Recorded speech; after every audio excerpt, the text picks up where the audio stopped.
মিনকুম মুনকারান ফালিয়ুগাইয়িরহু বিয়াদিহি ফাইল্লাম ইয়াস্তাতি ফাবিলিসানিহি ফাইল্লাম ইয়াস্তাতি ফাবিকলবিহি ওয়া যালিকা আযআফুল ঈমান। রব্বিশ ইশরাহ লি সাদরি ওয়া ইয়াসসির লি আমরি ওয়াহলুল উকদাতাম মিন লিসানি ইয়াফকাহু কওলি।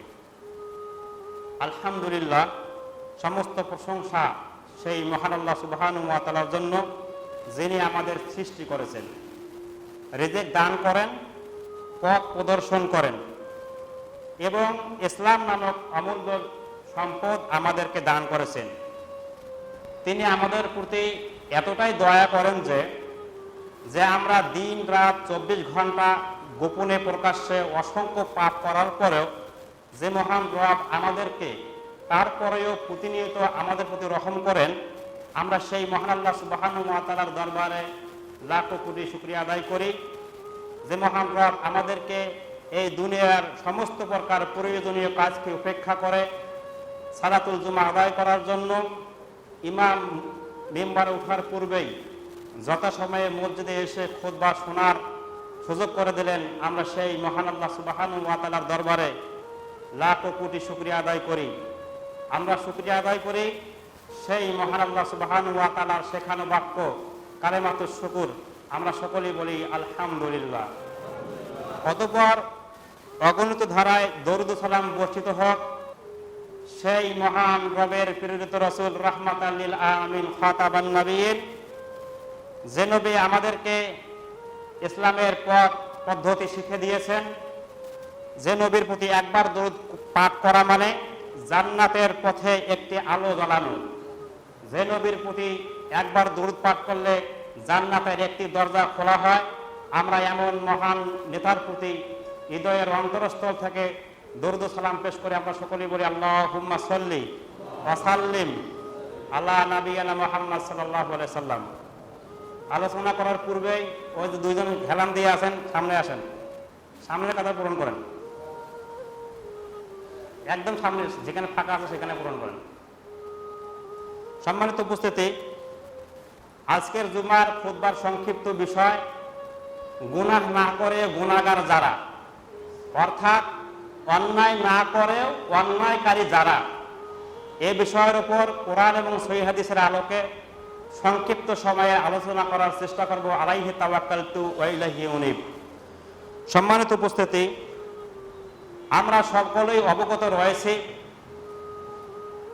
আমরা মানুষ একদিন এই দুনিয়ার জীবন ছেড়ে পরকালীন জীবনে পাড়ি দেব। সেখানে অনেকগুলো স্তর রয়েছে। তন্মধ্যে একটা গুরুত্বপূর্ণ স্তর হলো মিজান বা আমাদের আমল পরিমাপের জায়গা। আল্লাহ সুবহানাহু ওয়া তাআলা এ সম্পর্কে পবিত্র কোরআনুল কারীমে বলছেন, ওয়া নাযাউল মাওয়াজিনাল কিসতি লিয়াউমিল কিয়ামাতি ফালা তুজলামু নাফসুন শাইআ ইন কানা মিসকালা হাববাতিন মিন খারদালিন আতাইনা বিহা ওয়া কাফা বিনা হাসিবিন। এ সম্পর্কে আল্লাহ সুবহানাহু ওয়া তাআলা বলেন যে কিয়ামতের দিন আমি ন্যায় বিচারের মানদণ্ড স্থাপন করব। আমি প্রত্যেক আদম সন্তানের দুনিয়াবী কর্মকাণ্ড পরিমাপ করব। যদি কোনো ব্যক্তি সামান্য পরিমাণ কোনো কাজ করে সেটাও আমি তার আমলনামায় ওজন করব, পরিমাপ করব। আর সেদিন আমি আল্লাহ সুবহানাহু ওয়া তাআলা হিসাব গ্রহণকারী হিসাবে যথেষ্ট। আমরা যা আমল করি, এছাড়া আল্লাহ সুবহানাহু ওয়া তাআলা বলেন, ফামাইয়া আমাল মিসকালা যাররাতিন খায়রান ইয়ারা ওয়া মাইয়া আমাল মিসকালা যাররাতিন খায়রান ইয়ারা। পৃথিবীতে যদি কোনো ব্যক্তি সামান্য পরিমাণ ভালো আমল করে, ভালো কাজ করে, তার প্রতিদান আল্লাহ সুবহানাহু ওয়া তাআলা তাকে দেবেন। পক্ষান্তরে কোনো ব্যক্তি যদি সামান্য পরিমাণ অনুপরিমাণ কোনো বদ আমল করে, খারাপ কাজ করে, তাও তার আমল নামায় দেওয়া হবে, লিপিবদ্ধ করা হবে। যখন আল্লাহ সুবহানাহু ওয়া তাআলা আমাদের এই আমলগুলো পরিমাপ করবেন, তখন যখন আমরা আমাদের আমল নামা হাতে পাবো, তখন ওখানে দেখব অসংখ্য পাপ, অসংখ্য গুনাহ লেখা রয়েছে। যে গুনাহগুলো, যে অন্যায়গুলো আমি পৃথিবীতে করি নাই, তারপরে গুনাহগুলো লেখা হয়েছে। এটা দেখে আমরা অবাক হয়ে যাব, আশ্চর্য হয়ে যাব, এ কেমন কথা। আল্লাহ সুবহানাহু ওয়া তাআলা আমাদের তো প্রত্যেকটা ভালো মন্দের নিখুঁত হিসাব করেছেন। এরপর আমরা আল্লাহ সুবহানাহু ওয়া তাআলার কাছে বলবো, হে আমার রব, ইন্না হাররামতু যুলমা আলাইয়া, আপনি তো নিজের প্রতি জুলুম করা হারাম করেছেন। তারপরে আমার একটা অভিযোগ রয়েছে, সেটা হলো এই যে আমার আমলনামা, এই আমলনামার অসংখ্য গুনাহ আমি দেখতেছি যেগুলো আমি দুনিয়াতে করি নাই। এটা কিভাবে সম্ভব? তখন আল্লাহ সুবহানাহু ওয়া তাআলা আমাদেরকে দুনিয়ার জীবনের কথা মনে করে দিবেন, ফ্ল্যাশব্যাকে নিয়ে আসবেন। ঠিক আছে, তাহলে তোমাকে দুনিয়ার জীবনের যে ঘটনাগুলো তোমাকে আমি স্মরণ করে দেই। আমি কোরআনুল কারিমে এবং নবী মুহাম্মদ সাল্লাল্লাহু আলাইহি ওয়াসাল্লামের মাধ্যমে তোমাদেরকে জানিয়ে দিয়েছিলাম যে এমন কিছু পাপ রয়েছে, এমন কিছু গুনাহ রয়েছে যেগুলো তুমি করো নাই কিন্তু সহ্য করেছো, দেখেও না দেখার ভান করেছো, বা কাউকে কোনো গুনাহের কাছে সাহায্য করেছো, সহযোগিতা করেছো। তুমি গুনাহ না করে যতটা অন্যায় করেছো, ওই ব্যক্তি অন্যায় করে যতটা গুনাহ অর্জন করেছে, আর তুমি অন্যায় না করে ততটুকু গুনাহ তোমার আমলনামায় লিপিবদ্ধ করা হয়েছে। এবার আল্লাহ সুবহানাহু ওয়া তাআলা আমাদেরকে এক এক করে স্মরণ করে দেবেন। এক নম্বর আমাদেরকে স্মরণ করে দেবেন দুনিয়ার জীবনের কথা।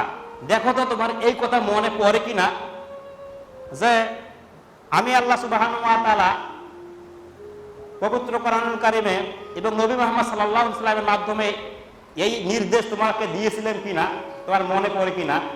আল্লাহ নবী সাল্লাল্লাহু আলাইহি ওয়াসাল্লাম একটা হাদিসটা সহিহ মুসলিমের 49 নম্বর হাদিস বর্ণনা করেছেন আবু সাঈদ খুদরি রাদিয়াল্লাহু তাআলা আনহু। তিনি বলেন, রাসূল সাল্লাল্লাহু আলাইহি ওয়াসাল্লাম বলেছেন, মান রাআ মিনকুম মুনকারান ফালিয়ুগাইয়িরহু বিয়াদিহি ফাইল্লাম ইয়াস্তাতি ফাবি লিসানিহি ফাইল্লাম ইয়াস্তাতি বিয়াদিহি ফাইল্লাম ইয়াস্তাতি ফাবি কলবিহি ওয়া যালিকা আযামুল ঈমান।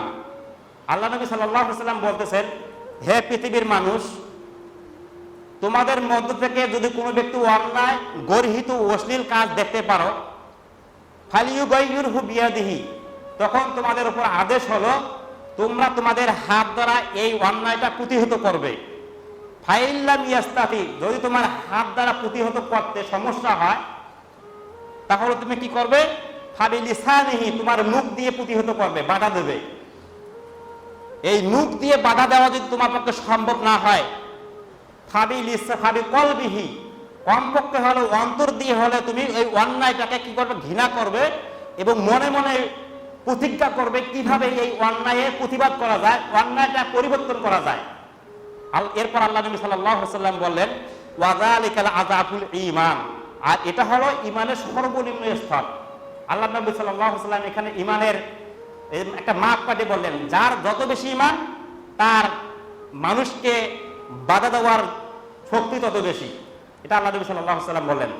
এখানে শর্ত হলো অন্যায় দেখলে কমপক্ষে হলো কি করতে হবে? হাত দিয়ে বাধা করতে হবে।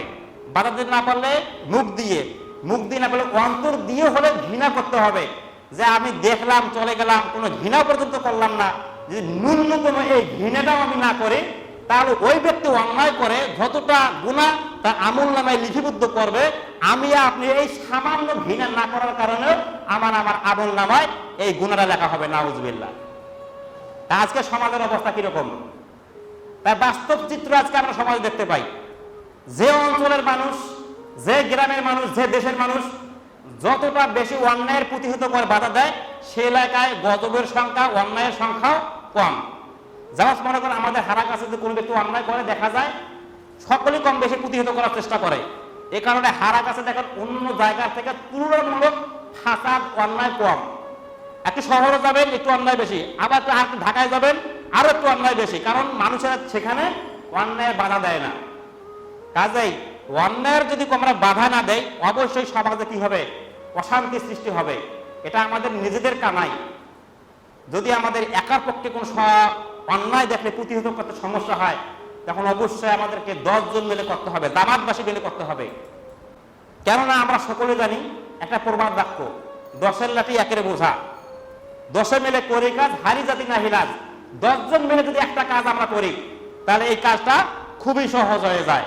ভাইরা আমার, হাদিসের ভাষ্য অনুযায়ী আল্লাহ সুবহানাহু ওয়া তাআলা যে আমাদের আমলনামায় গুনাহ লিপিবদ্ধ করবেন, যেদিন যে আমরা আল্লাহ সুবহানাহু ওয়া তাআলার কাছে বলবো, হে আল্লাহ আমি এই গুনাহ করি নাই, তখন আল্লাহ বলবে তোমার সামনে যে একটা অন্যায় হয়েছে, তুমি সেটা দেখেও না দেখার ভান করছো, এ কারণে ওর সঙ্গে সঙ্গে তোমার আমলনামায় এই গুনাহ লিপিবদ্ধ করা হয়েছে।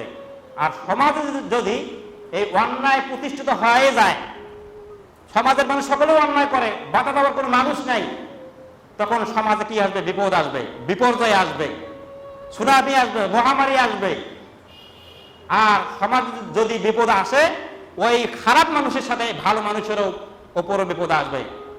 এরও হাদিসটা আমার রাসূল সাল্লাল্লাহু আলাইহি ওয়াসাল্লাম একটা উপমা দিয়েছেন যে কোনো ব্যক্তি জাহাজে করে কোথাও ভ্রমণের জন্য বের হলেন, এই জাহাজটা ছিল 2 তলা বিশিষ্ট, উপরতলার পানির ব্যবস্থা, নিচতলায় কোনো পানির ব্যবস্থা নেই।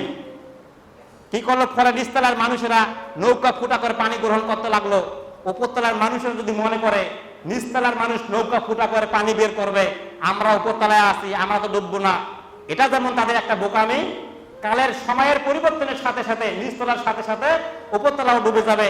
ঠিক তেমনি ভাবে সমাজে অন্যায় প্রতিষ্ঠিত হলে যদি সমাজের মানুষ বাধা না দেয়, তাহলে ওই ব্যক্তির সাথে সাথেও আমাদের পুরো বিপদ আসবে। শুধু তাই নয়, আর যে ব্যক্তি অন্যায়ের প্রতিবাদ করে, এই ব্যক্তি হচ্ছে পৃথিবীর পক্ষে সবচেয়ে ভালো মানুষ। আল্লাহ নবী সাল্লাল্লাহু আলাইহি সাল্লাম বলছেন, পৃথিবীতে ওই ব্যক্তি সর্বশ্রেষ্ঠ, সবচেয়ে ভালো মানুষ যে ব্যক্তি অন্যায় দেখে কি করে? প্রতিহত করে, বাধা দেয়। ভাইরা আমার, আসুন অবশ্যই আমাদেরকে সাধ্য অনুযায়ী সমাজে মিলে অন্যায়ের প্রতিবাদ করতে হবে। আজকে অন্যায়ের প্রতিবাদ না করার কারণে সারা বাংলাদেশ সহ তাম পৃথিবীতে আজকে আমরা মুসলমানদের অবস্থা এরকম। অথচ আল্লাহ সুবহানাহু ওয়া তাআলা বলেন, কুনতুম খায়রা উম্মাতিন উখরিজাত লিন-নাস। আল্লাহ সুবহানাহু ওয়া তাআলা এই মুসলমান জাতিকে পৃথিবীর সর্বশ্রেষ্ঠ জাতি বলে আখ্যায়িত করেছেন। কুনতুম খায়রা উম্মাতিন উখরিজাত লিন-নাস। তার কারণ কি? তা'মুরুনা বিল মা'রুফ, তোমরা মানুষদেরকে সৎ কাজের আদেশ করবে। তা'মুরুনা বিল মা'রুফ ওয়া তানহাউনা আনিল মুনকার, এবং তোমরা মানুষদেরকে মন্দের নিষেধ করবে। এই কারণে আল্লাহ সুবহানাহু ওয়া তাআলা এই উম্মতে মুহাম্মাদীকে, মুসলমানদেরকে পৃথিবীর সর্বশ্রেষ্ঠ উম্মত বললেন। আগেরকার জাতিরা তারা মানুষদেরকে অন্যায়ের নিষেধ করতো না, আমরা যেভাবে মানুষের অন্যায়ের প্রতিবাদ করি।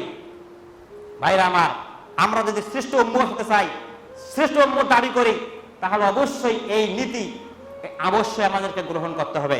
আল্লাহ সুবহানাহু ওয়া তাআলা আমাদেরকে বোঝার এবং মানার তৌফিক দান করুন, সকলে বলি আল্লাহুম্মা আমিন। সম্মানিত উপস্থিতি, এরপর আল্লাহ সুবহানাহু ওয়া তাআলা 2 নম্বর যে বিষয়টা স্মরণ করে দেবেন, ঠিক আছে, তোমার যে এই বদ আমল গুনাহ ফেরেশতারা লেখছেন, দেখো তো তোমার স্মরণ হয় কিনা, যে তুমি নিজেও অন্যায় করনি, কিন্তু অন্যায়ের সাহায্য করেছো। কি করেছো? সাহায্য করেছো।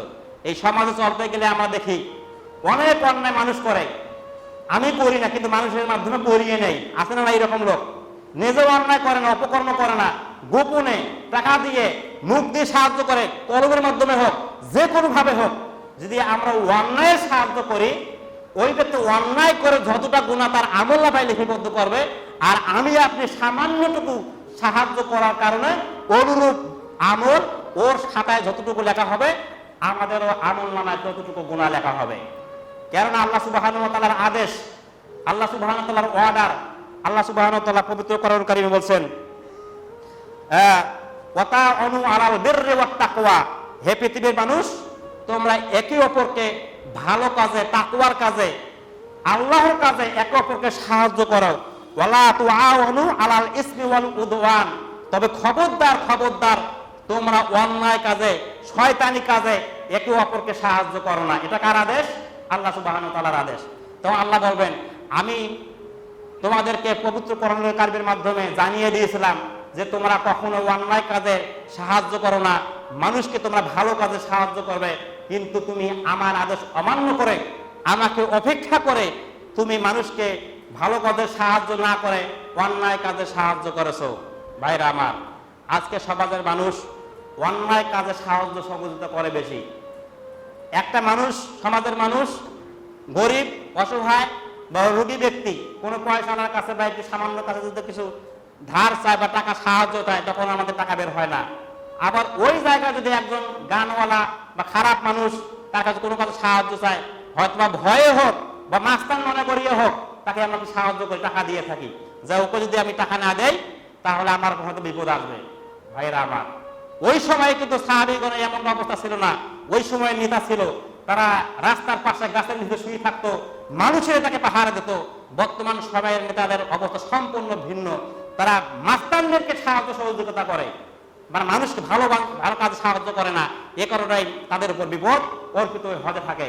ভাইয়েরা আমার, আল্লাহ সুবহানাহু ওয়া তাআলা বলবেন যে আমি তোমাকে অর্ডার করেছিলাম ভালো কাজে সাহায্য করো, তুমি করো নাই। আর বর্তমান সময়ে এটার ব্যাপক প্রচলন, মানুষ যে অন্যায় কাজে সাহায্য করে এটা মানুষ অনেকে বুঝতে পারে না। বর্তমান যেহেতু সোশ্যাল মিডিয়ার যুগ, কিরকম একটা উদাহরণ দিলে আপনারা বুঝতে পারবেন যে বর্তমান সময়ে আমরা সকলে কম বেশি ফেসবুক ব্যবহার করি কি করি না? করি তো। ইউটিউব, ইনস্টাগ্রাম, এরকম অসংখ্য সাইট আমরা ইউজ করি, ব্যবহার করি। এরকম চলতে চলতে যদি একটা গান বা একটা মেয়ে মনে করেন বা একটা ছেলে তার বউয়ের ছবি কিংবা কোনো একটা খারাপ পোস্ট করলো, বা কোনো একজন স্কুলের টিচার তার স্কুলের প্রধান শিক্ষক তার স্কুলের নাচ গানের যে অনুষ্ঠান হয়েছে সেটা ভিডিও করে সে ফেসবুকের মধ্যে আপলোড করলো, একটা মেয়ে নাচতেছে, এটা ভালো কাজ না খারাপ কাজ? অবশ্যই খারাপ কাজ, কারণ আল্লাহ সুবহানাহু ওয়া তাআলা বাধ্যবাধকতা হারাম করেছেন। আর আপনি হাজি মানুষ 5 ওয়াক্ত সালাত আদায় করেন, হজও করেছেন, যাকাতও দেন, কিন্তু ফেসবুক চালাতে গিয়ে এই তার নাচটা, এই তার ছবিটা আপনার চোখের সামনে আসলো, আপনি কি করলেন? একটা রিঅ্যাক্ট দিলেন, যে কোনো একটা রিঅ্যাক্ট দিলেন, অথবা তাকে একটা কমেন্ট করলেন, মাশাআল্লাহ সুন্দর হয়েছে, উড়িষ্যাটা অনেক সুন্দর হয়েছে, তোমার মেয়ে সুন্দর নাচতে পারে, এটাও হলো তাকে সাহায্য করা। কিংবা তুমি একজনকে শেয়ার করে দিলে, এই শেয়ার করার মাধ্যমে ওর ওটা প্যারোটি পেরো, তার অগ্রগতি হলো, আপনার মাধ্যমে অসংখ্য মানুষ আবার দেখার সুযোগ পেল, আপনি তাকে সাহায্য করলেন। করলেন কি করলেন না? ভাইরা আমার, এইটা এই যে আমি একটা মাত্র শেয়ার, একটা মাত্র লাইক, একটা মাত্র কমেন্ট, হয় এই ছবিটা, এই কমেন্টটা আমাদের জন্য জান্নাতের ওসিলা, না হয় জাহান্নামের কারণ হতে পারে। ভাইরা আমার, এটা পৃথিবীতে যতদিন থাকবে ততদিন আমার আপনার আমলনামায় গুনাহ লিখিবে উদ্যোগ হতে থাকবে, সাবধান। আর বর্তমান যুবক ওই একাই একটা গান দেখলো, মুভি দেখলো, খুবই ভালো লাগলো, ও কি করে? তার আর এক বন্ধুকে যতক্ষণ বলতে পারলো না, লিঙ্কটা শেয়ার করলো না, ততক্ষণ সে নিজেকে সফল মনে করে না। তার অন্তরটা বেকুল হয়ে যায়, আমার বন্ধুকে কখন শোনাবো, আমার বন্ধুকে কখন দেখাবো। এ কারণে ভাই, তুমি বুঝতে পারো না, তোমার বন্ধু তোমার লিঙ্ক দেওয়ার কারণে, তোমার শেয়ার হওয়ার কারণে যত মানুষ পৃথিবীতে এই অপকর্ম অন্যায় দেখবে, কিয়ামত পর্যন্ত আপনার আমলনামায় এই গুনাহগুলো লিপিবদ্ধ করা হবে। ফলে আপনি সালাত আদায় করেন, যাকাত দেন, সত্য কথা বলেন, যাহাই করেন না কেন, আপনার আমলনামায় অটোমেটিক্যালি গুনাহ লিপিবদ্ধ হবে। এটা আপনি চিন্তা করে দেখেন নাই? সম্মানিত উপস্থিতি, আল্লাহ সুবহানাহু ওয়া তাআলা বলেন, অনাকতুবু মা কদ্দামু ওয়া আসারাহুম। সূরা ইয়াসিনের মধ্যে আল্লাহ সুবহানাহু ওয়া তাআলা বলেন, হে পৃথিবীর মানুষ, আমি তোমাদের পৃথিবীর কৃতকর্ম অবশ্যই মিলিয়ে রাখবো, যা তোমরা পৃথিবীতে থাকাকালীন অবস্থায় আমার কাছে পাঠিয়েছো, এবং কবরে আসার পর এমন কোন পদচিহ্ন, মা কদ্দামু ওয়া আসারাহুম, এমন কোন পদচিহ্ন তুমি পৃথিবীতে এসে গেছো, এই পদচিহ্ন যদি ভালো হয় তার প্রতিদিন আমি লিখে রাখবো, এই চিহ্ন যদি খারাপ হয় তাও আমি লিখে রাখবো। আপনি একটা টিউবওয়েল দিয়েছেন, টিউবওয়েলের পানি যতদিন মানুষ পান করবে সেটাও আপনি পাবেন, কিন্তু আপনি এমন একটা প্রতিষ্ঠান করে গিয়েছেন, গান শিক্ষা দিয়েছেন, আপনি একটা ব্যবসা প্রতিষ্ঠান দিয়ে মৃত্যুবরণ করছেন, সেটা হলো হারাম, তারপরে এই প্রতিদান আপনি পাবেন। আপনার সন্তানেরা ওই হারাম কাজ করবে, আপনি পিতা শুয়ে শুয়ে ওখানে পাবেন।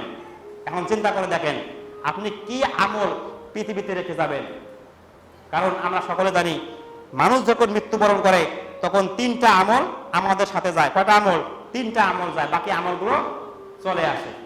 কিন্তু মানুষ যখন মৃত্যুবরণ করে 3টা আমল লিপিবদ্ধ করা থাকে।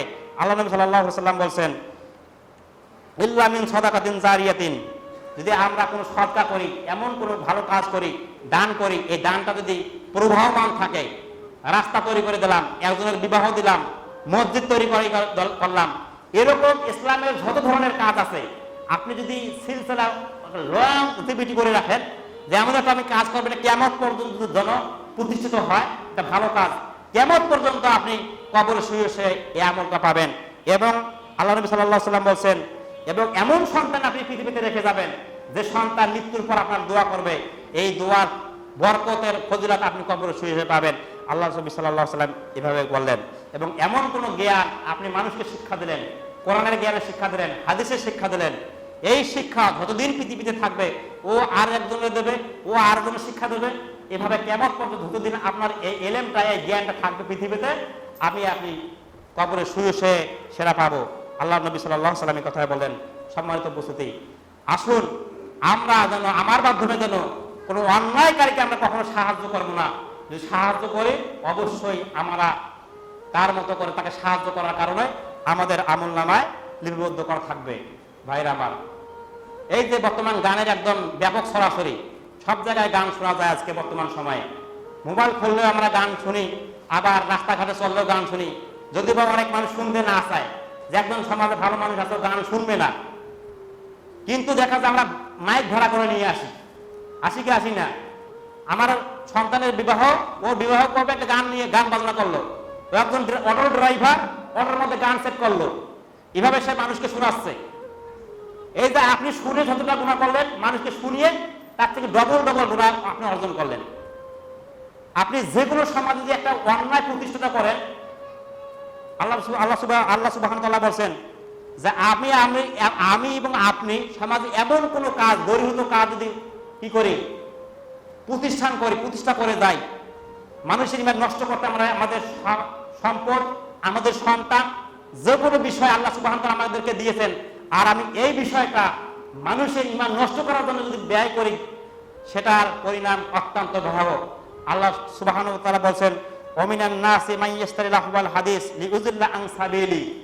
মানুষের মধ্যে এক শ্রেণীর মানুষ আছে যারা মানুষের ইমান নষ্ট করার জন্য বেহুদা অনর্থক কিছু বাদ্যযন্ত্র ক্রয় করে মানুষের ইমান নষ্ট করে দেওয়ার জন্য। গান বাজনাকে আল্লাহ সুবহানাহু ওয়া তাআলা বেহুদা বলছেন। আমরা সকলে জানি গান মানুষের অন্তর কি করে নষ্ট করে দেয়। মদ যেমন মানুষের বিবেক নষ্ট করে দেয়, গান তেমনি ভাবে মানুষের অন্তর নষ্ট করে দেয়। গান যদি কোনো ব্যক্তি প্রতিনিয়ত শুনে, বাদ্যযন্ত্র শুনে, তখন ওই ব্যক্তিকে আর সালাত, ওই ব্যক্তির আর যাকাত, ওই ব্যক্তির হজ, ওই ব্যক্তির ইসলামের কোনো কিছুই ভালো লাগবে না। বর্তমান সময়ে দেখেন একজন মানুষকে কত নির্দয়ভাবে হত্যা করে। দেখা যাবে সে কখনোই ইসলামের দিকে আসেই নাই, কোরআন তার কর্ণে প্রবেশ করাই নাই, অন্তর প্রবেশ করেনি। সে দিন রাত মদ, জুয়া, গান বাজানায় ব্যস্ত থাকতো। এ কারণেই তার অন্তর মরে গেছে। এই কারণে তার অন্তর মরে যাওয়ার কারণে একজন মানুষকে সে প্রকাশ্যে হত্যা করতেছে, মেরে ফেলতে দিচ্ছে, তারপরে তার অনুভূতি তার কাজ করে না। কারণটা কি? অধিক পরিমাণ হয়তো বা গান শোনার কারণে। আল্লাহ সুবহানাহু ওয়া তাআলা কোনো ব্যক্তি যদি প্রতিনিয়ত গান শুনে, তার অন্তর একদম নষ্ট হয়ে যায়। আল্লাহ সুবহানাহু ওয়া তাআলা আমাদেরকে বোঝার এবং তৌফিক দান করুন। আল্লাহুম্মা আমিন। সম্মানিত উপস্থিতি, আল্লাহ সুবহানাহু ওয়া তাআলা বলেন যে ইন্নাল্লাযীনা ইউহিব্বুনা আন তাশিয়াল ফাহিশাতা ফিল্লাযীনা আমানু লাহুম আযাবুন আলীম ফিদ দুনিয়া ওয়াল আখিরাহ। যে ব্যক্তি চায় যে মুমিনদের মাঝে বেহায়াপনা, অশ্লীলতা ছড়িয়ে পড়ুক, এটা যদি কোনো ব্যক্তি পছন্দ করে, আল্লাহ সুবহানাহু ওয়া তাআলা বলেন তার জন্য আমি যন্ত্রণাদায়ক শাস্তি তৈরি করে রেখেছি ফিদ দুনিয়া ওয়াল আখিরাহ, দুনিয়া এবং আখিরাতে। চিন্তা করে দেখেন, এমন কোন কাজ যদি আপনি চান এটার মাধ্যমে একদম মানুষের ঈমান নষ্ট হয়ে যায়, এটা যদি আপনার মাধ্যমে কখনো হয়ে যায়, তাহলে আপনার জন্য শাস্তি হবে দুনিয়াতেও, আপনার শাস্তি হবে অবশ্যই পরকালে। তার এজন্য তো একজন পয়সা দেখেন, কোটি কোটি টাকা, লক্ষ লক্ষ টাকা আছে, জমি জমা আছে, সুন্দর স্ত্রী আছে, এসি বাড়ি গাড়ি, তারপরে তার সংসারের মধ্যে অশান্তি আছে না নাই? অসংখ্য অশান্তি, তার সংসারে কোনো সুখ নাই। তার কারণটা কি? সুখ এবং শান্তি এক জিনিস নয়। সুখ এক জিনিস, শান্তি এক জিনিস। শান্তি আল্লাহ সুবহানাহু ওয়া তাআলা কেবলমাত্র মুমিনদের অন্তরে প্রবেশ করান। যারা মুমিন, আল্লাহওয়ালা, আল্লাহকে ভয় করে যারা পৃথিবীতে, তাদের অন্তরে একমাত্র প্রশান্তি অবতরণ করেন। আল্লাহ সুবহানাহু ওয়া তাআলা বলেন, ওয়াল্লাযী আনজালা সাকিনাতা ফি কুলুবিল মুমিনিন। আমি আল্লাহ কেবলমাত্র মুমিনদের অন্তরে প্রশান্তি নাযিল করি। টাকা পয়সা অধিক থাকলে মানুষের অন্তরে প্রশান্তি লাভ করে না, ধন দৌলত থাকলে মানুষের অন্তর প্রশান্তি লাভ করে না, রাত্রে ঘুমাতে গেলে ঘুম আসে না, মনটা বেগুনতায় ভরে, কি যেন নাই কি যেন নাই, এরকম অল টাইম তার মনের মধ্যে একটা আকাঙ্ক্ষা, শূন্যতা বিরাজ করে। ভাইয়েরা আমার, একমাত্র শান্তি আল্লাহ এবং রাসূল সাল্লাল্লাহু আলাইহি ওয়াসাল্লামের দেখানো পথ এবং পদ্ধতিতে। এর বাহিরে কখনো আমরা শান্তি পেতে পারি না। আসুন ভাইয়েরা আমার, এই যে আল্লাহ সুবহানাহু ওয়া তাআলা আমাদেরকে দুনিয়ার কথা স্মরণ করে দেবেন, যে আমরা আমাদের আমলনামায় গুনাহ লেখা দেখব, পাপ লেখা দেখব, আমরা আশ্চর্য হয়ে যাব। সেই দিন আফসোস করে কোনো লাভ হবে না। সেই দিন আফসোস করে কোনো লাভ হবে না। যেহেতু আল্লাহ সুবহানাহু ওয়া তাআলা এখন পর্যন্ত আমাদের হায়াত দিয়েছেন, আমাদেরকে শ্বাস নিঃশ্বাস নেওয়ার তৌফিক দান করতেছেন, আমরা মনে করি যেদিন মৃত্যু আসবে তখনই আমরা ভালো হয়ে যাব। কেননা একজন মানুষ যখন মৃত্যুবরণ করে, যখন আলাকুল মউত তার নিকট আসে, তখন ওই ব্যক্তি আল্লাহ সুবহানাহু ওয়া তাআলার কাছে বলবে, লাউলা আখারতানি ইলা আযালিন করিব ফাআসসাদদাকু ওয়া আকুম মিনাস সলিহিন।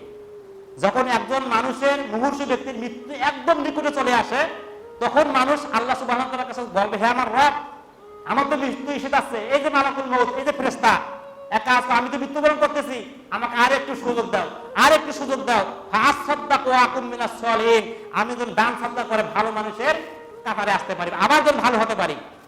তাহলে আল্লাহ সুবহানাহু ওয়া তাআলা কি বলবেন? কাল্লা লা ওয়াজার, কখনো নাই। তোমাকে আমি 60 বছর জীবনে, 70 বছর জীবনে অনেকবার সময় দিচ্ছি, তুমি বুঝতেই পারো নাই। কিরকম ভাবে? যে যখন তুমি রাতের বেলা ঘুমাতে যাও, তখন তুমি একটা দোয়া পাঠ করে ঘুমিয়েছিলে, সেটা কি? আল্লাহুম্মা বিইসমিকা আমুতু ওয়া আহইয়া, হে আল্লাহ, আমি তোমার নাম নিয়ে মৃত্যুবরণ করলাম। একজন মানুষ যখন ঘুমায় তখন মৃত্যুবরণ করে না, তার দুনিয়ার কোনো সেন্স থাকে না, তার তার আমলনামা থেকে কলম উঠিলে দেখা হয়। আপনি ঘুমের মধ্যে যা করেন ফেরেশতারা লেখেন না, এই যে আমি তার মানে আমরা মৃত্যুবরণ করলাম। এই কারণে আমরা দোয়া করে মৃত্যুবরণ করি, আল্লাহুম্মা বিইসমিকা আমুতু ওয়া আহইয়া, হে আল্লাহ, আমি তোমার নামে মৃত্যুবরণ করলাম। এভাবে কত বছর? 50 বছর, 60 বছর, 70 বছর আপনি মৃত্যুবরণ করলেন। আবার যখন ঘুম ভাঙলো, ঘুম আমাদের শেষ, সে সময় আমরা দোয়া পাঠ করি। কি দোয়া? আলহামদুলিল্লাহিল্লাযী আহইয়ানা বা'দা মা আমাতানা ওয়া ইলাইহিন নুশুর। সমস্ত প্রশংসা সেই মহান আল্লাহ সুবহানাহু ওয়া তাআলার জন্য, যে মহান রব আমাকে মৃত্যু দেওয়ার পর আবার কি করলেন? পুনরায় জীবন দান করলেন। এই জীবন কেন দিলেন? আল্লাহ সুবহানাহু ওয়া তাআলা আমাদেরকে স্মরণ করে দেবেন, যে আমি তোমাকে আবার নতুন করে একটা জীবন শুরু করার সুযোগ দিয়েছি। তুমি যদি এমন কোনো পাপ, এমন কোনো গুনাহ করেছো যেটা তওবা এখন পর্যন্ত করতে পারো নাই, তোমাকে তওবা করার জন্যই এই সুযোগটা দেওয়া হয়েছে। তোমাকে তওবা করার জন্য এই সুযোগটা দেওয়া হয়েছে। তুমি যেন তওবা করে আবার আমার কাছে ফিরে আসতে পারো। ভাইরা আমার, এই মুসা সূরা নূহ কথাটা আমার মনে পড়ে গেল। সেটা হলো কি, যখন আল্লাহ সুবহানাহু ওয়া তাআলা নূহ আলাইহিস সালামকে পৃথিবীতে প্রেরণ করলেন, যে হে নূহ, যাও তুমি ওই কওমের মাঝে যাও, ওই কওম একদম বিপর্যয়ের মধ্যে নিমজ্জিত, অন্যায় পাপ, ওখানে এমন কোন পাপ নেই সেখানে না করে, তোমাকে আমি ওখানে প্রেরণ করলাম। আল্লাহ সুবহানাহু ওয়া তাআলা আদেশ পেয়ে নূহ আলাইহিস সালাম কি করলেন? ওই জাতির কাছে দিন রাত 24 ঘন্টা 900 বছর প্রকাশ্যে গোপনে এককভাবে জামায়াতভাবে সর্বোচ্চ চেষ্টা করলেন মানুষকে দাওয়াত দেওয়ার জন্য। মানুষকে এক আল্লাহ সুবহানাহু ওয়া তাআলা দিকে ডাক দিলেন, কিন্তু তার দাওয়াতের গতি যত দ্রুত বৃদ্ধি পেল, ওই সময়ের লোকেরা কি করলো? নূহ আলাইহিস সালামকে দেখে তাদের মুখ থেকে ওখান থেকে চলে যেতে লাগলো। তখন নূহ আলাইহিস সালাম আল্লাহকে বলল, হে আল্লাহ, আমি যত বেশি দাওয়াত দেই তারা আমার কাছ থেকে দূরে চলে যায়। তখন আল্লাহর পক্ষ থেকে নূহ আলাইহিস সালাম তাদের কাছে একটা কি করলেন? ঘোষণা দিলেন, হে আমার জাতি, তোমরা ইতিপূর্বে যাহা করেছো, শয়তানের ধোঁকায় পড়ে হোক, নিজের অন্তরের কারণে হোক, নফসের কারণে হোক, ইতিপূর্বে তোমরা যাহা করেছো, আজকে তোমরা যদি একটা নীতি গ্রহণ করতে পারো, আল্লাহ সুবহানাহু ওয়া তাআলা তোমাদেরকে ক্ষমা করে দেবেন, তোমাদের সন্তান সন্ততি দেবেন, তোমাদেরকে অসংখ্য নিয়ামত দান করবেন। এইভাবে নূহ আলাইহিস সালাম তার জাতির কাছে বললেন, হে আমার জাতি, ফাকুল তুস্তাগফিরু রাব্বাকুম ইন্নাহু কানা গাফফারা, হে আমার জাতি, তোমরা এক কাজ করো, তোমরা আল্লাহ সুবহানাহু ওয়া তাআলার কাছে তওবা করো, ক্ষমা চাও, নিশ্চয়ই আল্লাহ সুবহানাহু ওয়া তাআলা তোমাদেরকে ক্ষমা করে দেবেন। শুধু যে তোমাকে ক্ষমা করে দেবে এমনটা না, ওয়াইরসিলুস সামা আলাইকুম মিদরারা, তোমাদের জন্য আসমান থেকে বৃষ্টি বর্ষণ করবেন, এবং তোমাদের ধন সম্পদ বৃদ্ধি করে দেবেন, তোমাদের সন্তান সন্ততি বৃদ্ধি করে দেবেন, এবং তোমাদেরকে এমন একটা জান্নাত দেবেন যে জান্নাতের বাগান রয়েছে, যে জান্নাতের তল দিয়ে নহর প্রবাহিত থাকবে। সুবহানাল্লাহ। তাহলে দেখেন, নূহ আলাইহিস সালাম তার কওমকে একটা মাত্র কাজ করতে বললেন, সেটা তাওবা, ইস্তিগফার। এই তাওবা যদি কোনো ব্যক্তি করে, ওই সময়ে নূহ আলাইহিস সালাম তার জাতিকে এই বিধান দিয়েছিল, বর্তমান সময়ে যদি কোনো ব্যক্তি তাওবা করে, তাহলে তাদের ক্ষেত্রেও একই বিধান। কোনো ব্যক্তি অন্যায় করার পর যদি আল্লাহ সুবহানাহু ওয়া তাআলার কাছে দোয়া করে, হে আল্লাহ, আমি ইতিপূর্বে অন্যায় করেছি, আজকে তুমি আমাকে ক্ষমা করে দাও, নিশ্চয়ই ইন্নাহু কানা গাফফারা, নিশ্চয়ই আল্লাহ সুবহানাহু ওয়া তাআলা ওই ব্যক্তিকে ক্ষমা করে দেবেন। ওই ব্যক্তির জন্য আসমান থেকে রহমতের বৃষ্টি, আসমান থেকে যত ধরনের রহমতের বৃষ্টি আছে তার জন্য বর্ষণ করবেন। এই রহমতের বৃষ্টি হতে পারে ধন সম্পদ, এই রহমতের বৃষ্টি স্বরূপ হতে পারে আপনার সন্তান হয় না, আপনি অনেক জায়গায় গিয়েছেন, অনেক ফকিরের কাছে গিয়েছেন, অনেক ডাক্তারের কাছে গিয়েছেন, কিন্তু সন্তান আপনার হয় না। আপনি সর্বশেষ, আপনাকে আমি যে উপদেশ দিতে চাই, ইতিপূর্বে প্রত্যেকটা সলফে সালেহিনদের কাছে যখন কোনো ব্যক্তি কোনো কিছু চাইতো বা দুর্দেশের কথা উপস্থাপন করতো, যে হাসান বসরি আল্লাহ লোক ছিলেন, একজন আলেম ছিলেন, তার কাছে লোকেরা গিয়ে বললো, হ্যাঁ আমার উস্তাদি, আমার সন্তান হয় না, আপনার একটা আমল শিক্ষা দেন। তখন তিনি বললেন ইস্তেগফার করো। একজন এসে বললেন আমার ব্যবসা বাণিজ্য নষ্ট হয়ে গেছে, চাকরি বাকরি নাই, আমাকে একটা আমল শিক্ষা দেন। তিনি বলেন তুমি ইস্তেগফার করো। যে জন্য আসুক না কোনো, তিনি একটাই কথা বলেন, তুমি ইস্তেগফার করো। তার সময়ের লোকেরা বলল, হে ওস্তাদি, যে আমলের কথা বলুক, আপনি এই কথা কেন বললেন? তখন বললেন নূহ আলাইহিস সালামের কাছে থেকে আমরা এই হাদিস, এই আয়াত সেখানে শুনেছি, এই অর্ডার শিখেছি।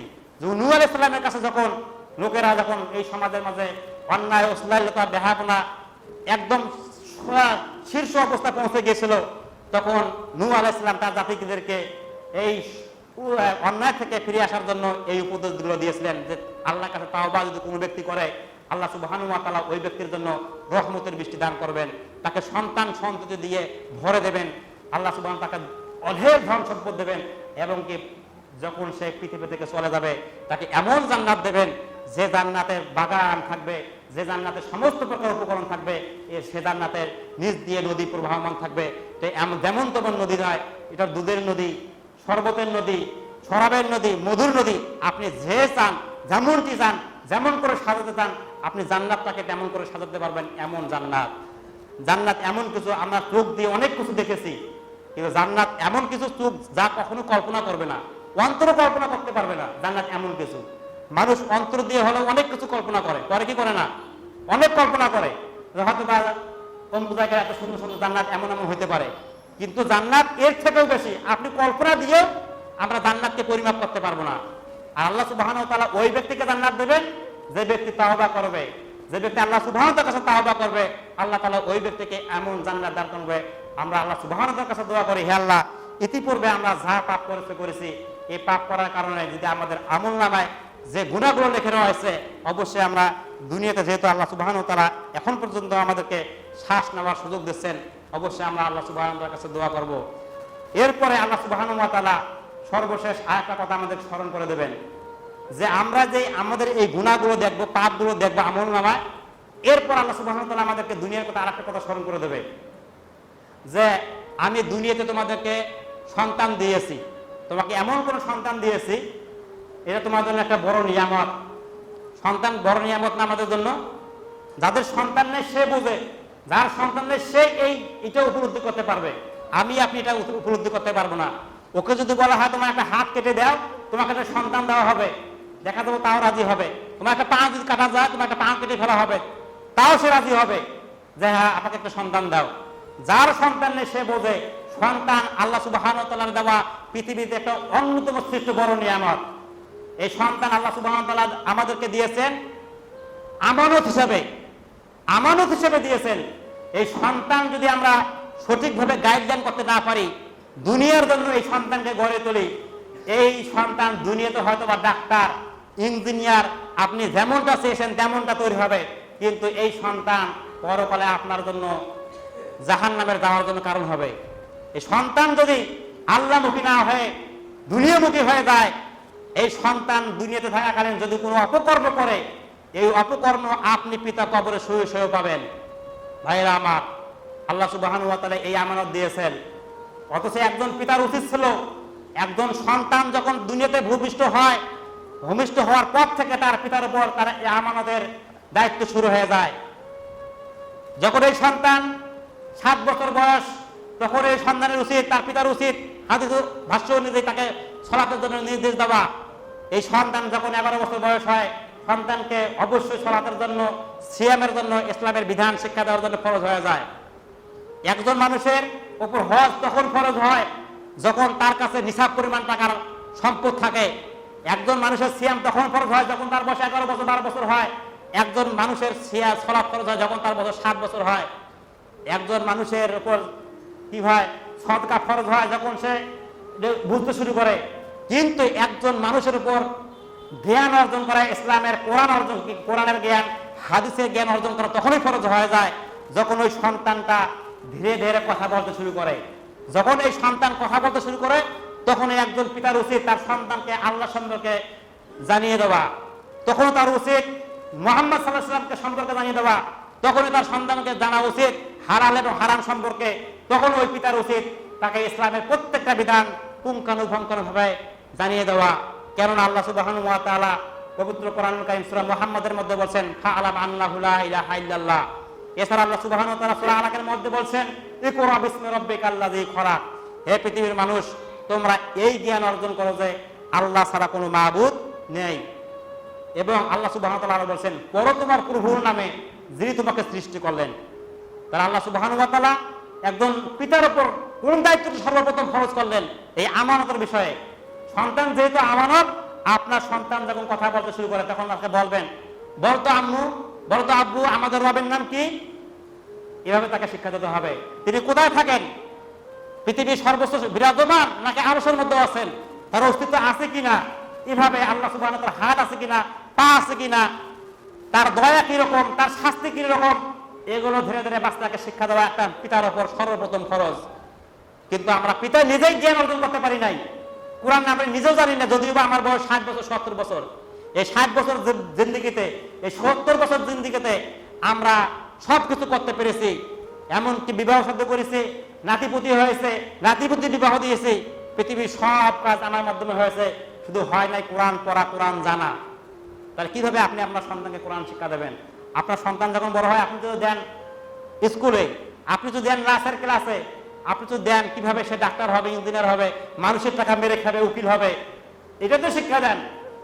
একজন সন্তান যখন বড় হয়, মনে করেন কাউকে ঠকিয়ে 2 টাকা ইনকাম করেছে, তখন আমরা তাকে চালাক বলি। বাহ, মাশাআল্লাহ, এই চেহারা চালাক, এ মানুষকে কিভাবে ঠকাইতে পারে, মানুষকে কিভাবে কম দেওয়া যায়, মানুষের কিভাবে ভেজাল দেওয়া যায়, এ ভালোভাবে জানে, তাকে আমরা পুরুষ বাহাবা দেই। কারণটা কি? ওই পিতার তো নিজেই কোরআনের জ্ঞান নাই, ওই পিতার নিজের হাদিসের জ্ঞান নাই। এই কারণে তাকে বাহাবা দিল। ওই সন্তান আস্তে আস্তে আস্তে এমন পর্যায়ে চলে যায়, পরে এক সময় ওই সন্তান তাকে আসে পিটায়, ওই সন্তান তাকে আবার বাড়ি থেকে বের করে দেয়। তার কারণটা কি? ওই শুরুতে আপনি আল্লাহর আদেশ অমান্য করেছেন, আর যে ব্যক্তি আল্লাহর আদেশ অমান্য করবে তার পরিণাম দুনিয়াতেও খারাপ, আখিরাতেও তো আছেই। দুনিয়াতে সেটা অবশ্যই তাকে লাঞ্ছিত হতে হবে। তার কারণটা কি? কারণ একটাই, আল্লাহকে ভয় না করার কারণে। আল্লাহ সুবহানাহু ওয়া তাআলা আমাদের প্রত্যেককেই, আমাদের সন্তানকে আল্লাহর নিয়ামত মনে করে, আল্লাহর দ্বারা আমানত মনে করে অবশ্যই এই সন্তানকে কি করতে হবে? ইসলামের শিক্ষায় শিক্ষিত করার চেষ্টা করতে হবে, সর্বাত্মক চেষ্টা। আগে ইসলামের শিক্ষা দিয়ে আপনি পৃথিবীর যে পেশায় আপনার পছন্দ সে পেশায় আপনি গ্রহণ করতে পারেন। ভাইরা আমার, আপনি যদি সন্তানকে দুনিয়া বিমুখী করেন তাহলে আপনি দুনিয়াটাই পাবেন, একটা জগতে পাবেন। আর যদি আখিরাতমুখী করেন, দুনিয়াও পাবেন, আখিরাতেও পাবেন। কারণ ওই সন্তান দোয়া করবে রব্বানা আতিনা ফিদ দুনিয়া হাসানাতাও ওয়া ফিল আখিরাতি হাসানাতাও ওয়া কিনা আযাবান নার। হে আল্লাহ, আমাকে দুনিয়াতে দাও, আখিরাতেও দাও। সে এই দোয়া করবে, শুধু দুনিয়া যাবে না, দুনিয়াও যাবে, আখিরাতেও যাবে। আপনি যখন মৃত্যুবরণ করবেন তখন আপনার জন্য দোয়া করবে রব্বির হামহুমা কামা রাব্বায়ানি সগীরা। হে আল্লাহ, আমার পিতাকে তুমি ওইভাবে লালন পালন করো যেভাবে শৈশব করে আমার পিতা মাতা আমাকে লালন পালন করেছে। ভাইরা, আর যদি না হয়, কিছুদিন আগে ফেসবুকে একটা দেখলাম, বাবা মৃত্যুবরণ করছে, ওই মৃত্যু অবস্থায় তার সন্তান কি করলো, তার আঙ্গুলে ছাপ নিচ্ছে, দলিলের মধ্যে টিপি টিপি নিচ্ছে। তো সন্তানকে ওইভাবে তৈরি করছে, দুনিয়াতে যার যত বেশি সম্পদ সে দুনিয়াতে সবচেয়ে সফল কাম, যার বেশি অর্থ সে দুনিয়াতে তত বেশি সফল কাম, যার স্ত্রী সবচেয়ে সুন্দর সে দুনিয়াতে সফল কাম। আপনি এভাবে শিক্ষা দিয়েছেন। অথচ আল্লাহ সুবহানাহু ওয়া তাআলা বলেন ফামান যুহজা আনিন নার ওয়া উদখিলা জান্নাহ ফাকাদ ফাজা। আল্লাহ সুবহানাহু ওয়া তাআলা সফলতার চূড়ান্ত মাপকাঠি হিসেবে বলেন ফামান যুহজিহা আনিন নার ওয়া উদখিলা জান্নাহ ফাকাদ ফাজা। ওই ব্যক্তি সফল, ওই ব্যক্তি সফল যে ব্যক্তির কাজকর্ম জান্নাতের নিকটবর্তী করলো, এমন কোন কাজ যে দুনিয়াতে সে করলো, এই কাজের মাধ্যমে সে জান্নাতের নিকটবর্তী হলো, আর এমন কোন কাজকর্ম সে পরিহার করলো যার কারণে জাহান্নাম তার কাছ থেকে দূরে চলে গেল, ফাকাদ ফাজা। এই ব্যক্তি হচ্ছে পৃথিবীর বুকে সবচেয়ে সফল ব্যক্তি। তো চিন্তা করে দেখছেন, পৃথিবীতে সফল কোন ব্যক্তি? যে আল্লাহমুখী হলো সে হলো সফল। যে ব্যক্তি জাহান্নাম থেকে মুক্তি পেল এই ব্যক্তি হলো সফল।